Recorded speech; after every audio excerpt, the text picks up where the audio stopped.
Cinema Priyadarshi cinema ఎలా అనిపించింది? Bro movie అయితే చాలా బాగుంది. నభా ప్రియదర్శన్ చాలా మంచి కాంబినేషన్. ఇంకా కామెడీ వర్కౌట్ అయింది. కామెడీ అయితే కొంచెం ఉంది, మిగతా అయితే కొంచెం సెంటిమెంట్ కూడా వర్కౌట్ అయింది. క్లైమాక్స్ సెంటిమెంట్ సీన్స్ బాగున్నాయి అంటున్నారు. కొంచెం నచ్చినాయి అన్న, మరీ అంత వర్కౌట్ కాలే కానీ కొంచెం అయితే చాలా రోజుల తర్వాత కనిపించింది కదా, సో ఎలా కొన్ని వేరియేషన్స్ అయితే చాలా మంచిగా అనిపించింది నాకు. మిగతా అయితే ఇక యాజ్ టు కొంతమంది అపరిచితులు విక్రమ్ గారితో పోలుస్తున్నారు. అంతగానం లేదు భయ, కొంచెం ఓకే ఓకే అంతే, అంతకు మించి ఉంది. కంబ్యాక్ అనుకోవచ్చా? ఓకే ఓకే అంతే. అంటే ప్రియదర్శి గారు ఇప్పుడు వరుసగా సినిమాలు చేసుకుంటూ వస్తున్నారు. అంటే కమెడియన్ గా చేస్తున్నారు, ప్లస్ ఇక్కడ కూడా అన్నీ చేశాడు, అన్నీ బాగానే ఉన్నాయి, కానీ ఇది దాంతో పోల్చుకుంటే కొంచెం తక్కువ అని అనుకోవచ్చు అంతే. ఓకే, బలగం తర్వాత ఆయనకు అంత పెద్ద హిట్ అంత పెద్ద హిట్ అయితే కాదు. ఫ్యామిలీ ఆడియన్స్ చేయొచ్చు. ఓకే ఒకసారి వన్ టైం చూడొచ్చు అన్న.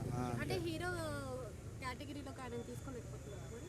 అంటే అర్థం కాలేదు. అంటే హీరోగా ఓకేనా చేసి ఓకే చేయొచ్చు, కాకపోతే స్టోరీ అంతా వర్కౌట్ కాలేదనిపించింది అంతే. సో మీకు పర్సనల్ గా ఇందులో ఏం నచ్చి నేను కామెడీయా సెంటిమెంటా లేకపోతే వాళ్ళ అంటే ఒక్కసారి అయితే చూడొచ్చు అన్న, ఇక అన్నిటి పరంగా ఒకసారి అయితే చూడొచ్చు అంతే అన్న.